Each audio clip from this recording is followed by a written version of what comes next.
You're listening to the Best Morning Routine Ever podcast, the show that proves no one stumbles upon success ever. With your host, Lou Need. Every Mondays and Thursdays, we deliver cold hard evidence behind the power of a robust morning routine. Get ready to be transformed by the renewal of your mind.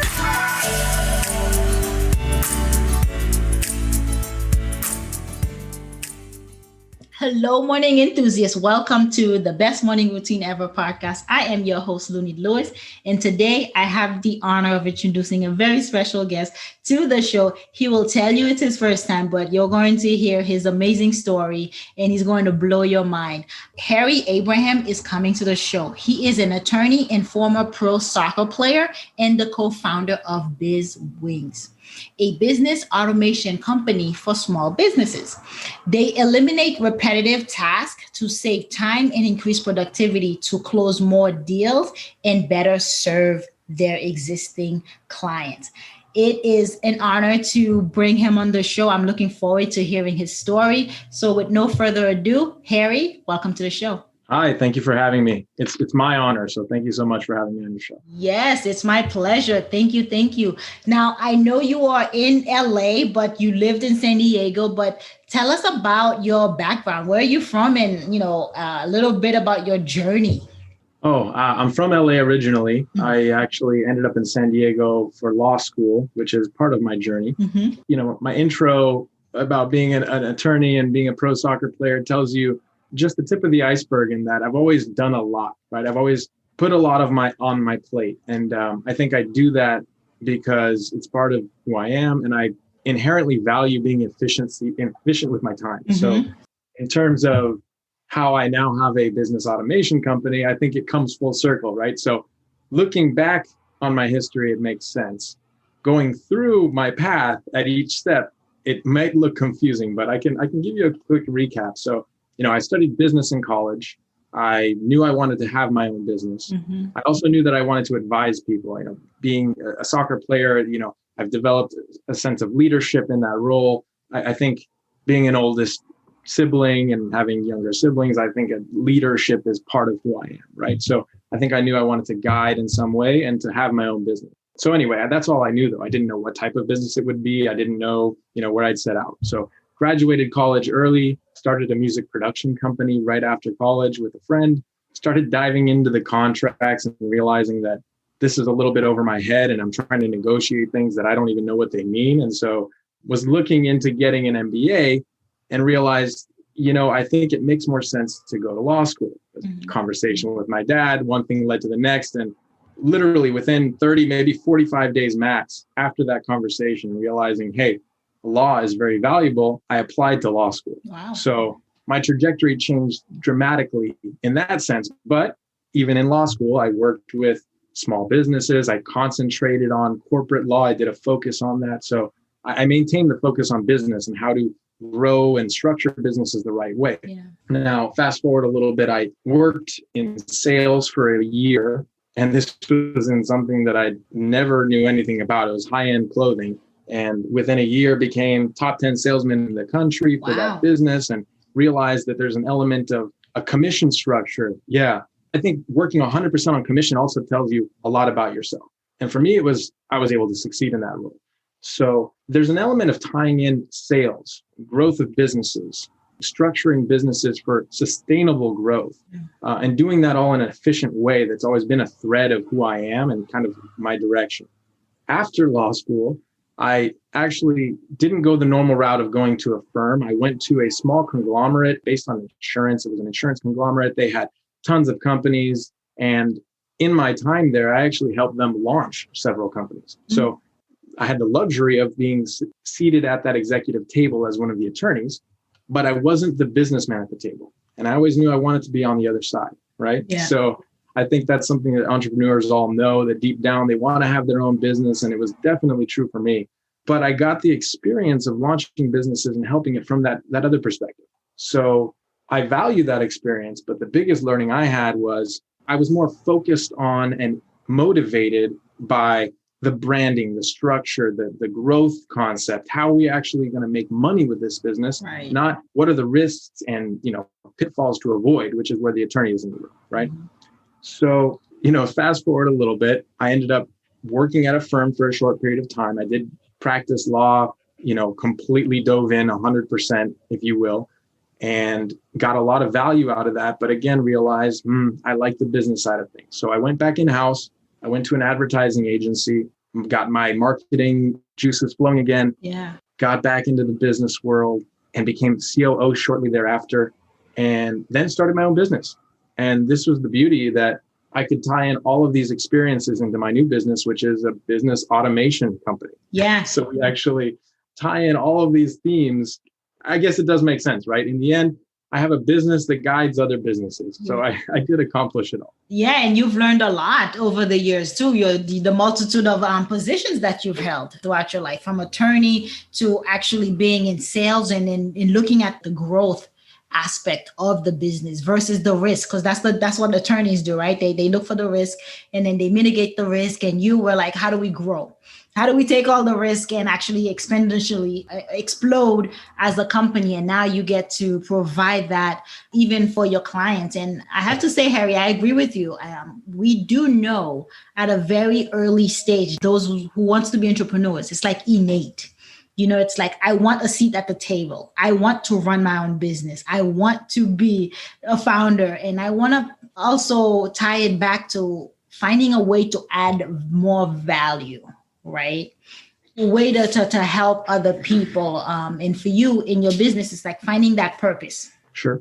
Which you did, and you follow suit, you follow your heart, and you followed that purpose. So tell us about BizWings, the type of services that you provide. Right. I skipped over this. When I mentioned that I was also a pro soccer player, I didn't say that I was also, I was a student athlete, and then I became a lawyer athlete at one point. I actually practiced and played soccer at the same time. And I mentioned the concept of having too much on my plate, but that's what resonates here. Because I've always had a lot on my plate, and so efficiency was key. And I've always found ways to optimize my own processes or my business's processes wherever I've worked. And working in law until recently, I think there was a big need for business processes to be automated, right, to be structured, and so that we could save time and focus on tasks that made more sense, that we were getting paid for. That's where the value is, right? Mm-hmm. So that's what BizWings does. So my business is a business automation company. Biggest question I get from most people is, what does that mean?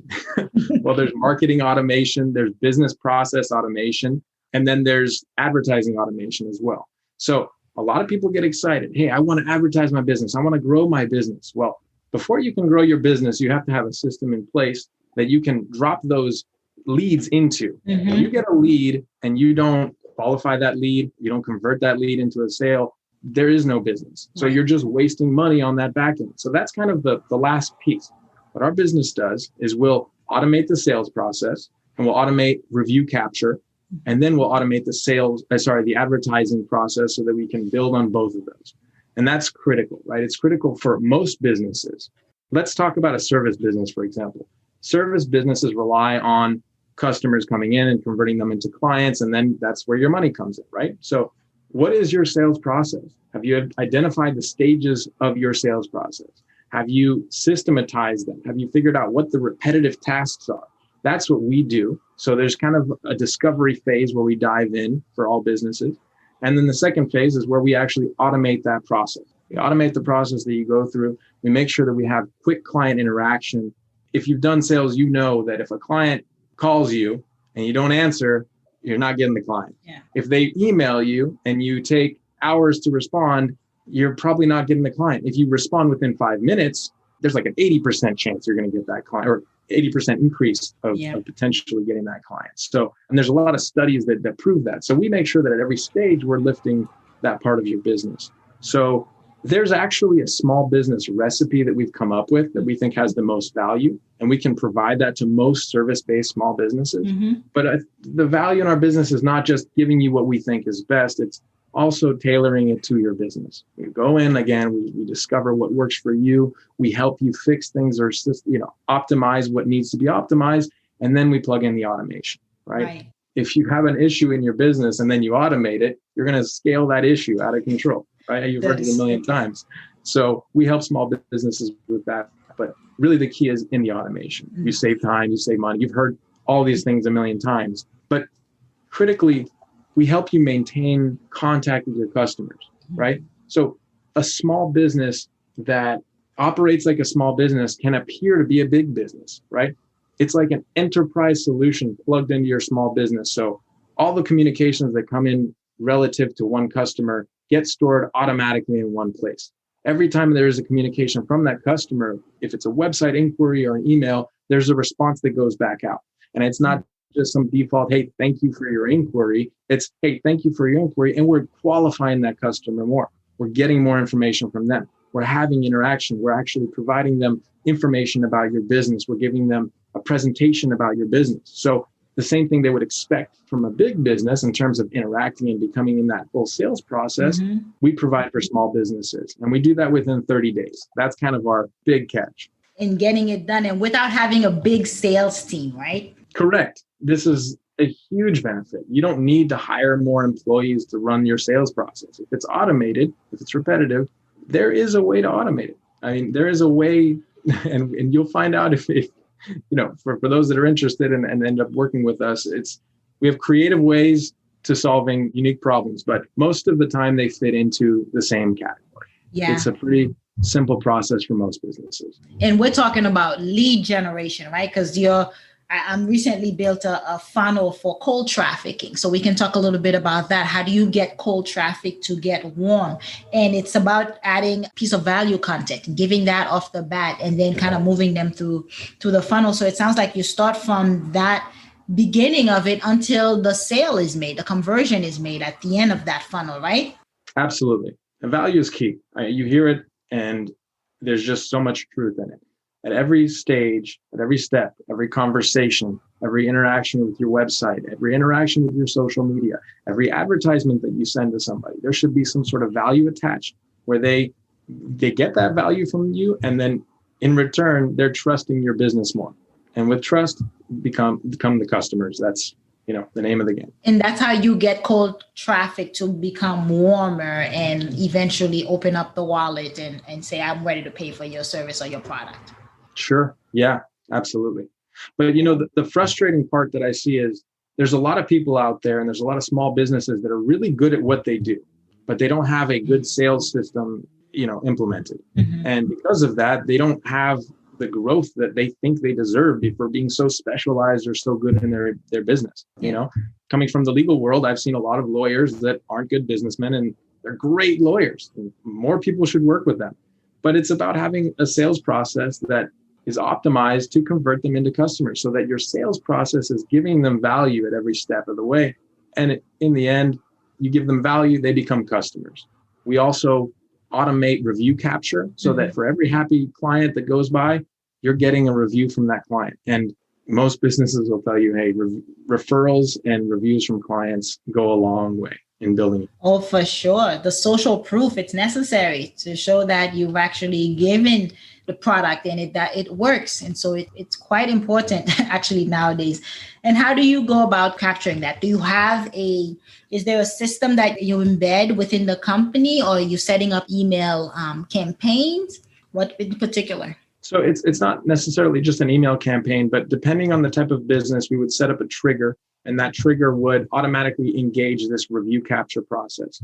And we're basically trying to capture as much information from the customers relevant to their project and your business in a positive light, and putting it in as many places as possible so that you can build your Google reviews or your Yelp reviews or your Angie's List reviews, wherever it may be. And every industry is different, right? Some industries rely on certain platforms more. So we'll tailor the focus as necessary, but we've seen that have huge success for businesses. I mean, we've launched for several customers, and whether we're launching a new product for them or we're just scaling and growing their business, the success rates vary all the way up to people coming back to us wanting to be partner with them on new franchises and things like that. So this is really exciting space to be in. I was a little worried that there wouldn't be enough people because I'm so tech savvy that I think this is inherent for everybody. But there are a lot of businesses that don't have technology that need technology. There are a lot of businesses that have technology, they're using the wrong technology, or they have technology and they're not actually using it properly, right? They sign up for these subscription-based technologies, they're paying tons of money and they don't see the results. But with us, we'll be able to quickly assess what you need, plug in the right formula of technology and automations, and within 30 days, you're using something that's going to bring you immediate value. Yeah. And I can imagine as a small business owner, you're wearing multiple hats, and marketing is not one of them. Email marketing is not one of them. And even bigger than that, social media marketing, it's a whole different monster on its own. How do you help clients in terms of, you do help with generating leads, and do you dabble into the Facebook ads scene at all? I mean, not just Facebook, but social media ads. Yeah, we can do social media advertising. We can do digital advertising on several platforms. That's all within what we offer. But again, until you're automated and until you're optimized, right? So first you have to optimize and systematize what you do. Mm-hmm. Then you automate that. Once you use that for some time, you'll see the advantage of, hey, I have room, I have more time, I have more ability, you have more resources to be able to accomplish more. And then you can devote resources towards advertising. But I think it needs to come step by step. Yeah. What are some of the repetitive tasks that you come across like over and over again? Depending on the industry, certain tasks that how do I put this? Every industry is different. And depending on the request from your customer, usually there can be an FAQ on a website for something, but oftentimes it's a tailored response. So the repetitive capture of information that's necessary from customers at each step of the process is really important. The repetitive providing of information to customers at each stage of the process is important. That changes depending on customer. And I can't think of like one, I don't know how way to generalize this, but when you start to look at the normal interactions that you have with a customer, especially in the sales cycle, you start to identify a trend. And that's when you can structure it into stages. And then your response becomes automatic. You've gotten what you need in terms of what they're looking for. You've provided them that default response that's tailored based on their responses as to what you're looking for them next. And you just keep moving it forward. And that's what I assume makes unique in that way, because you're really taking a big load off of their shoulders by doing that, by automating their process. And the automation piece of it is just to create more efficiency, as that's how you describe your life. So you get a lot on your plate, you want to be more efficient at it. So you automate, delegate, or eliminate. Absolutely. So I'll give you an example. Just worked with a service provider that I'll call him a plumber for now, because that makes it easy to kind of visualize. So before, they had their advertising methods and they would have to field these leads, whether it's on text messages or emails or phone calls, and they would just come in at all times of the day. But if that guy's under the sink, literally fixing the plumbing of someone's house, and a text comes in or a call comes in or an email comes in, he's not responding until he's done with that job. He needs to have something automated in place that's doing it for him. So now instead, he'll get that phone call. And if a phone call comes in, it's been qualified. They've already had 5 to 10 touch points with their business. And that is now a phone call, not, hey, do you do X, Y, and Z? It's, hey, I'm looking forward to seeing you in an hour. Are you going to be here? It's already scheduled and done for. Yeah, takes the guesswork out of it. I really like that. Better way, a faster way to get more clients, to close the sales, right? So that you're not in the beginning of the call, they know more about you, because there is a study that says for somebody to buy, there has to be several different touch points where they have to feel like they trust you. They have to feel like they have social proof from you as well and from your work for them to actually buy.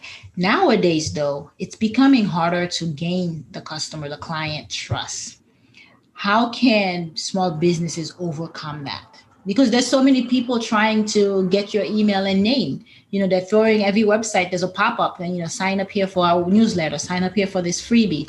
How can businesses stand out in that noisy market? I think you already mentioned it. It's touch points with the customer, but they're value touch points. You provide value at each touch point. You move the conversation forward and you move it into either a qualified customer or not. I mean, it's okay to say no and say, hey, you know what? We don't offer what you're providing, but we recommend you do X, Y, and Z. But you're qualifying them along the way. You're not wasting their time, but you're also capturing the qualified customers. You'd be surprised at how little that happens with a lot of small businesses. They're not qualifying. They'll get them on the phone and they'll say, hey, we do this. Oh, we can do that for you as well. And they start to have the conversation.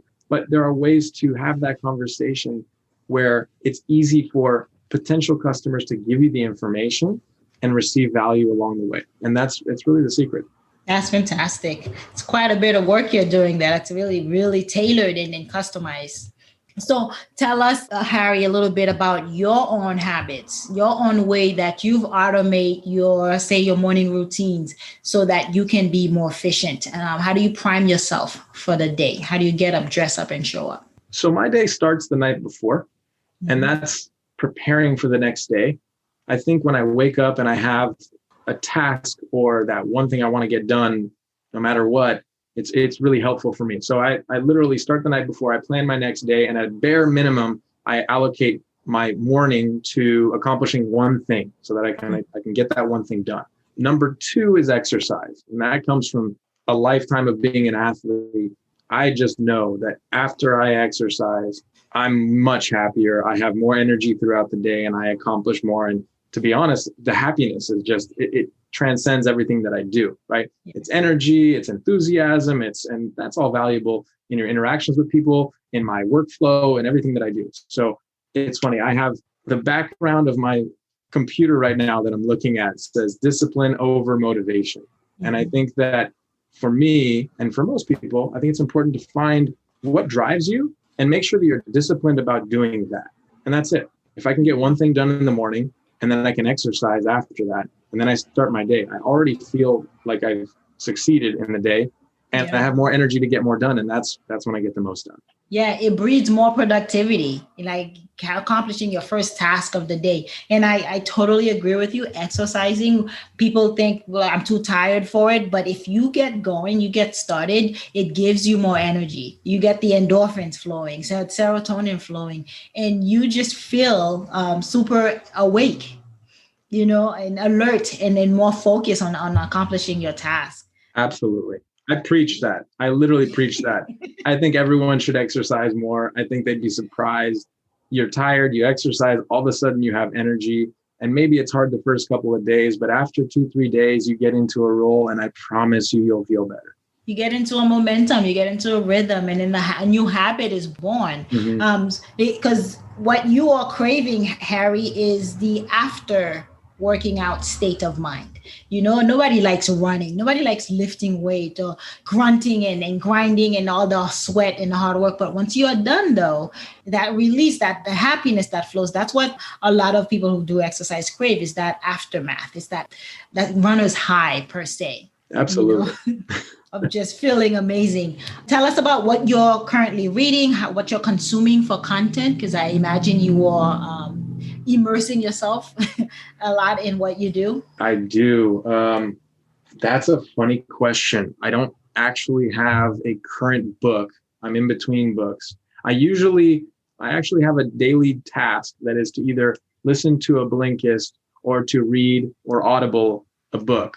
And I haven't done it in a week. So I'm in between. I'm kind of like looking for the next one. But usually I have either some sort of business related or, like a self-help business style book that I'm reading. I think it's good to always keep reinstilling the same thoughts and theories and methods. To be honest, I find them to be all very similar, but it's good to hear them over and over, to reinstill practices and hear them said in different ways. And if you looked at my YouTube to watch list, it's constantly looking at the other technologies that are coming out to make sure that we're ahead of the curve for my business. We consume that like crazy as a team. We all want to be on top of it. And there's so much technology that's out there. We want to be able to filter out what's a waste of time for our clients, what's expensive, what's a good benefit, and make sure that we're always providing that best resource. That's really key for us. Yeah, putting that customer first, that client first. Right. That's fantastic. Now, how can we connect with you? Where can we find you? You can find us through our website. Just go to getbizwings.com and you'll see a lot of what we do there. And if you want to learn more, you can sign up for a free automation consultation. You can talk directly with either myself or my business partner. I'm happy to dive in on your business and give you some feedback. To go back on the value, there's no commitment necessary. And usually we provide a lot of value on that call. We can give you a lot of insights, and we'll pretty much explain how you can do this on your own, how you can automate your own business And if you care to have us help you do it and do it in probably a faster and more effective way, then we're happy to. But if not, you'll get the value. Yeah, value first, value for sure. Always. Yeah, I'm curious. How did the name Get Biz Wings come about? So that one actually came from my business partner, and it's just Biz Wings, and we give your business wings. We help your business fly and fly on autopilot, and that's really what the concept came from. Fly indeed. The flying on autopilot. I like that because once you automate it, you don't have to think about it. You don't have to second guess it. It frees up your mind to worry about other decisions or solve other problems. Mm-hmm. That's precisely what a habit is designed for. That's precisely what habits are for and automation is for. So I'm glad you were able to come in and actually help us look at it in that perspective and what the power of automation is and what is designed so that you can actually thrive. You can actually fly once you stop taking care of the repetitive task and actually have a system in place to like a lead machine, a lead generation machine. You just kind of feed it depending on you how much money you want to make or how many customers and clients you can take during that month. So I'm really, really thrilled to have shared this with the audience and have you come on the show today. Thank you so much for having me. I appreciate it. It's my pleasure. It's been a delight. Thank you.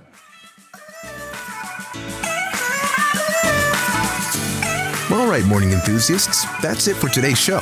Thank you for tuning in. If you love the Best Morning Routine Ever podcast, we'd love to hear from you. So go ahead and subscribe, rate, and give a review on iTunes or Google Play.